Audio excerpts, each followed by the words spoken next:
Hello. So today in this video, we going to learn about the differences between quantitative investment and value-based investment, right? People like Charlie Munger or Warren Buffett, they are known as the value-based investors. People who invest for long term, they invest and hold onto the asset for long term. And the people like Jim Simon, um, he is known as a quant investor, a quant trader rather, because most quant people don't hold the asset for a very long time. They see short-term opportunities in the market, and then they make money out of it, and they don't look for long-term opportunities. Right. So I'm going to talk a bit about the differences, the way the investment philosophy, but the way it's done, and the risk in both type of investment and so on, right? So the fundamental difference is that quant investment is primarily quant trading actually. There are not many firms who are using quantitative models for long-term investing. Although there are firms, there are firms that do econometric research to find out opportunities in long term. But most of the quant firms are trading firms, firms that look for short-term opportunities in the capital market to make money out of it, right? Not all the quant trading firms are successful. The success rate in quant trading is actually quite low compared to the value-based investment. So it's not a like-for-like comparison. Uh, However, I think there are many highly successful quant trading firms as well, which are even more successful than the value-based investors. Jim Simon being one of them, and there are other trading firms as well in various parts of the world which are extremely successful, even though they don't go for long-term investing and so on. Right? Quant trading is heavily mathematics driven, whereas value-based investing is less mathematical driven. I mean, I wouldn't say that it doesn't use mathematics. You look at the parameters, different value parameters in the stocks that you buy or the assets that you buy. For example, the price to equities, the price to book ratio, and so on, and you do some basic calculations to arrive at whether you should go long on a given asset or not, right?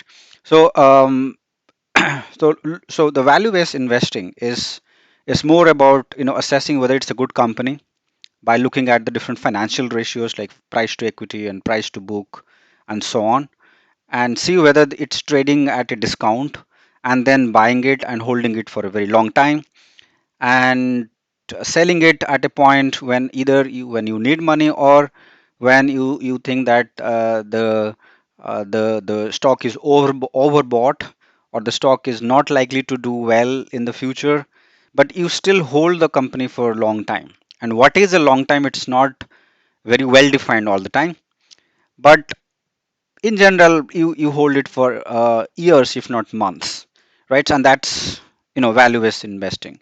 That's what Warren Buffett did. For example, he went long with Coca-Cola, with Bank of America, uh, with few many other companies. In fact, more recently with Apple, right? And he holds these stocks for years, and some stocks even for decades without selling them, and getting the benefit of compounding return and so on, right? Whereas a quant trader will not do that. A quant trader, if if he gets good profit, he will simply sell it and move to a completely different stock and see whether he can make similar profit. The stock that he sold probably would go even higher, right? But that is less important for the quant trader. Quant trader is more interested in short term buying opportunities and selling opportunities, right? And that's how they make money.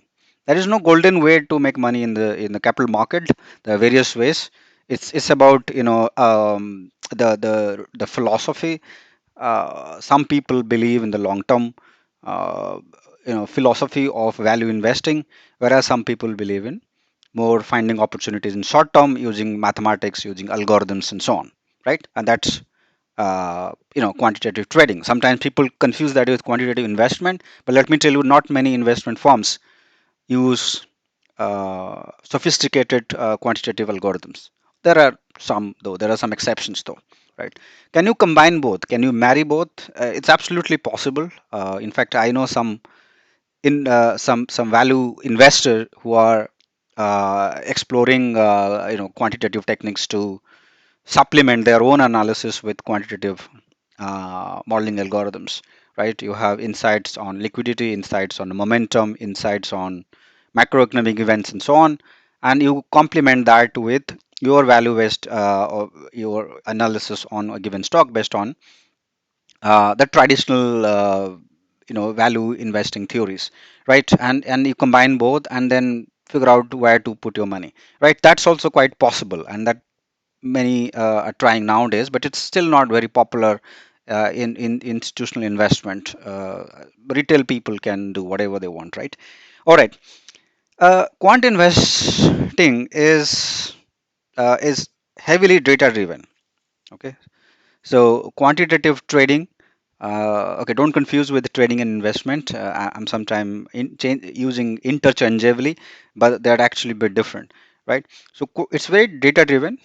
There's enormous amount of data that you need in order to come up with a good algorithm to predict asset prices. Whereas value-based investing is less data driven. I wouldn't say it's not data driven, but it's less data driven. You go through the balance sheet of a company, you look at the important financial ratios. Many value-based investors just look at these things, right? Not beyond that, right? You don't care too much about data on geopolitics, data on macroeconomy, data on liquidity, data on the recent trends and so on. Well, some value investors nowadays, they even look at these data points, but the traditional value investor just worry about how good is the company is, and that you can know just by looking at the balance sheet and studying the management, and look at the just look at the balance sheet, and you will be able to assess whether it's a good company or not. Okay, and quant trading is actually very active trading, as in the traders are actually all the time into the market. I mean, the buying and selling all the time, and it's not always done manually. It's like there are automated algorithms implemented that do on behalf of the fund managers. Sometimes it's a bit of both, right? Bit of automation and bit of manual intervention. However, value-based investing is lot less active. As in, you buy a stock, short-term fluctuations, you don't care much, right? But as a quant investor or quant trader, you make a lot of money through short-term fluctuations. For example, in the case of Nvidia stock is fluctuating like 3%, 4% every single day, right? Even though it's a large cap, you don't expect that kind of fluctuation in large cap stocks, but it's still happening. So in that kind of a scenario where you have fluctuations, right? There is volatility. Quant traders will find opportunities to make money out of it.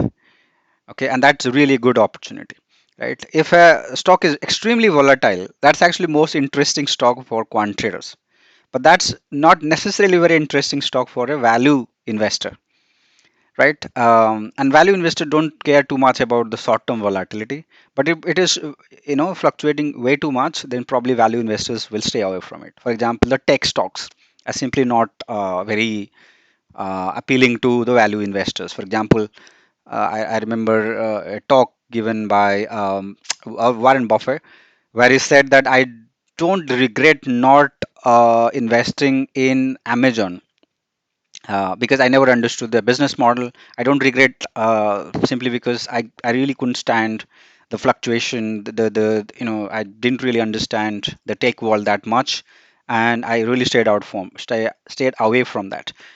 And that's perfectly fine for a value investor. But for a quant investor, right, you don't really care about the business. You don't care about which sector it is in. you only care about the price arbitrage or the price volatility and how you can make quick money out of it. So quant investors are in fact quite interested also in small and mid caps related stocks, where simply because there is so much of volatility in those stocks, right? So these are some of the main differences, but one really important difference is the way the risk management play plays the role in the investment cycle. In quant trading, right, it's very important to know that risk management has to play a very important role, because if you're buying and selling on a very regular basis, right, that can bring quite a bit of risk to the fund itself. And there have been many examples where such funds have actually gone bankrupt because of, okay, they made money for a few years and then all of a sudden they made a lot of losses and they had to be either bailed out or they had to file for bankruptcy. So that has happened in the past. LTCM is one such example. They were not not a quant trading firm, so to say, but they was definitely not value investors either. They were, it is a bit of both, and they went bankrupt at some point. So strong risk management is very important. Rules have to be followed while you're taking important decisions through the algorithms. And risk management has to be incorporated in the algorithm itself, because if the algorithm is automated, then you have barely any control over that, and sometimes you will have trade executed without your consent, and unless it is already pre-coded, pre um, implemented, right, risk management techniques are pre-implemented, then that could result in a lot of losses, right? In the value investment world, actually risk management is less discussed, simply because there is a perception that if you hold stocks for a long term, you will eventually make money, right? There is there's probably no probability of losing money. You may not be able to grow your money a lot, but you may not you will not lose money. That's actually not true, because even in long term strategy, right, you could lose money for a variety of reasons. People have lost money on